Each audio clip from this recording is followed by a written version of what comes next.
Hey, what's up, y'all? This is Lewis Speaks 2024, and today I want to talk to you all about the problem of minimizing your friends' concerns. Oftentimes when in relationship with other people, we have a tendency to minimize their feelings because it doesn't match our perception of what's important. We have these values, these principles, these morals in our head. And oftentimes, what our friends might be feeling does not coincide and does not correspond with our version of what's important. And I think one of the mistakes we make is minimizing the feelings of our friends. I recently had to terminate a friendship because this so called friend didn't feel like my feelings were important. And in my head, I was thinking, in comparison to what? In comparison to your perception of what's important? You don't know my life. You don't understand where I'm coming from. And when you minimize your friends' feelings, it makes them feel like, although you know them, you don't understand them. And it's that lack of understanding. It's that lack of understanding that really hurts, especially when you've committed so much of your time, energy, and resources into a friendship, and you thought that the person understood you, but all along you realized that you were never understood. You were just used as a warm body, a prop, to make them feel less alone. And I think oftentimes we really don't know our friends. We don't really know who they are. We don't really understand them, you know? We might know of them, but we don't know them in terms of like why they behave the way they do. What trauma response they're using to cope with certain traumas that they sustained in the past. We don't really go that deep. We don't go that deep. And this is why so many of our friendships are ending in 2024 because we don't really go that deep with our friendships. We always go surface level. Oh, we had a nice time at the club. They're such a vibe. They are always ready to go. When I want to go somewhere, they're ready to go. They're ready to go. That's my friend. That's my ace. That's not, let me just say this. Being available does not a friend make. Sure, that's a factor in friendship, but being available and availability is not the sole determining factor as to what makes a friendship last and what makes a friend a friend. My definition of friendship is a person who knows and understands you. They understand why you did this. Because you were raised like this is why you did this. They know your heart. They know that regardless of anything, you got their back and they got your back, regardless of whatever you go through. That person is locked in. They don't block you, they don't delete you off for minor disagreements. And yeah, are you gonna always say and do everything right? No, you're not. Sometimes you're gonna be emotional. Sometimes you're gonna be irrational. Sometimes you're gonna be all these things, but when a person got you locked into their heart, when they genuinely love and care for you, they're not going to sit up there and throw you out like a piece of trash. And a lot of us in this day and age that we live in, we're so quick to give up. We're just so quick to wash our hands of people and throw them away.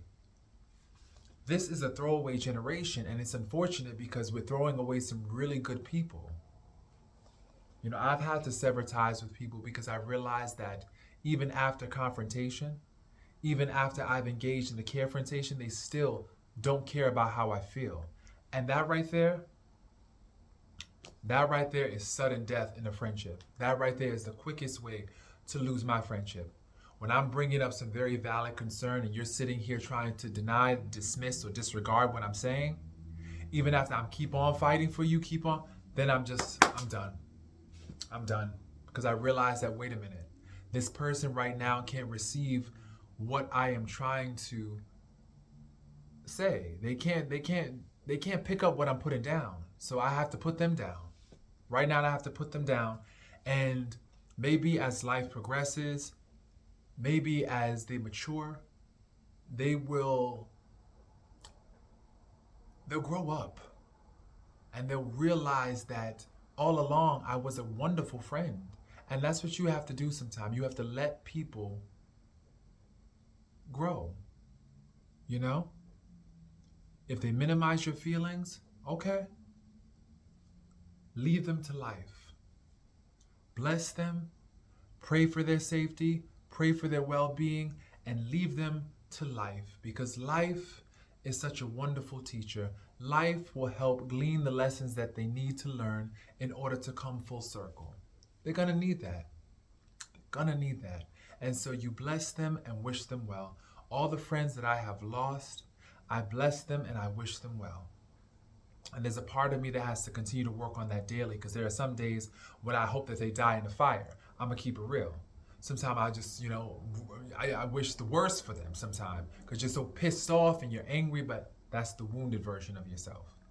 And then you realize once you get through your temper tantrum and your childish tantrum, you realize that you love them and you want them the best for them, but you're still mad at them, but you still want the best for them.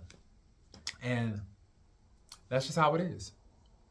That's just how it is. But I used to always, when working with the worried well, they call them, people with, I guess, what we call first world problems, I would often trivialize their experience. I would minimize their experience. I would think that, oh my goodness, they don't know real problems.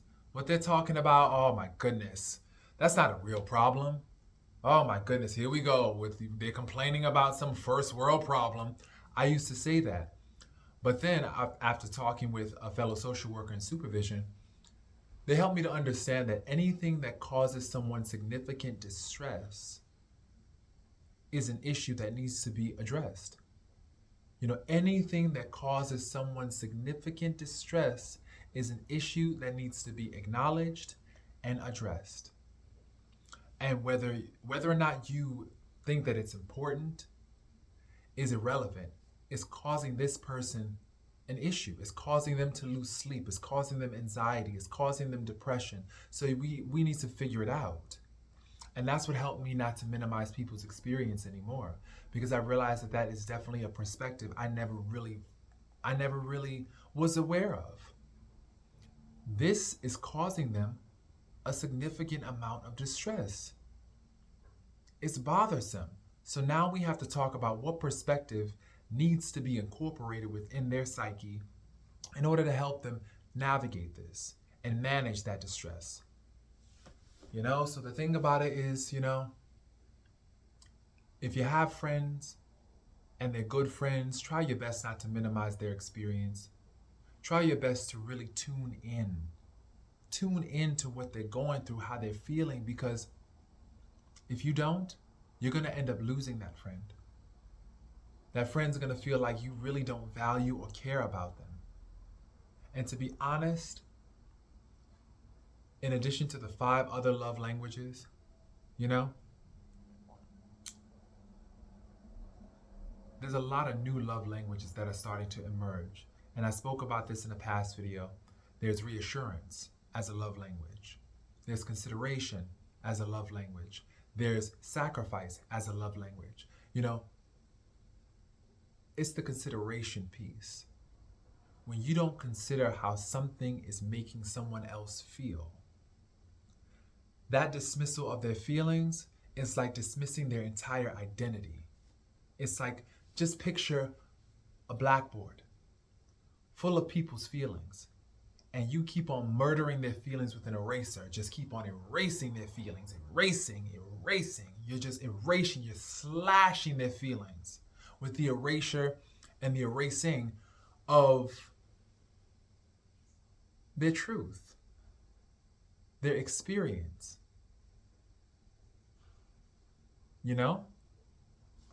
And so nobody likes that. Nobody wants that. They want that acknowledged. They want their feelings to be acknowledged.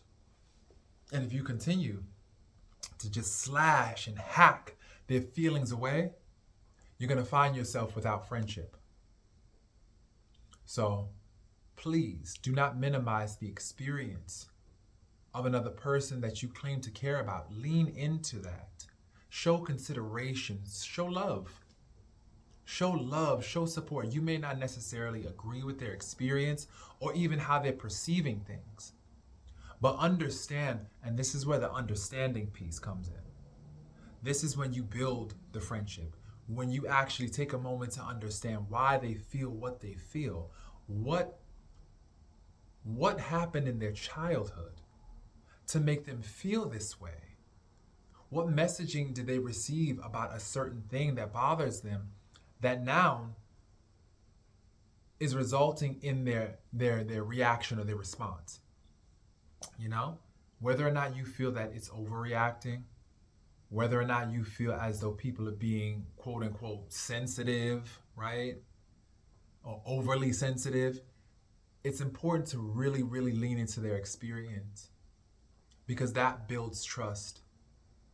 And when you don't, there's no trust. And I've learned firsthand, where there is no trust, a relationship dies.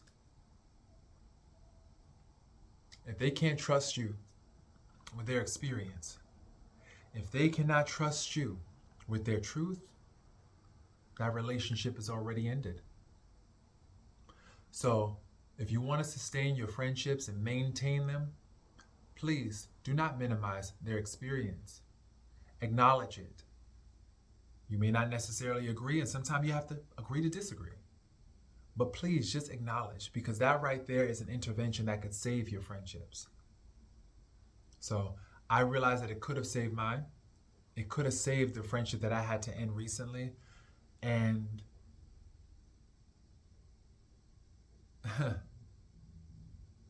I now realize that things happen for a reason. You know? Person lacked awareness.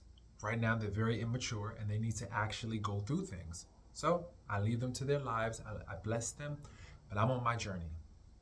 I'm on my journey to deal with people who can consider, not dismiss, not disregard, not trivialize my emotions. Nah.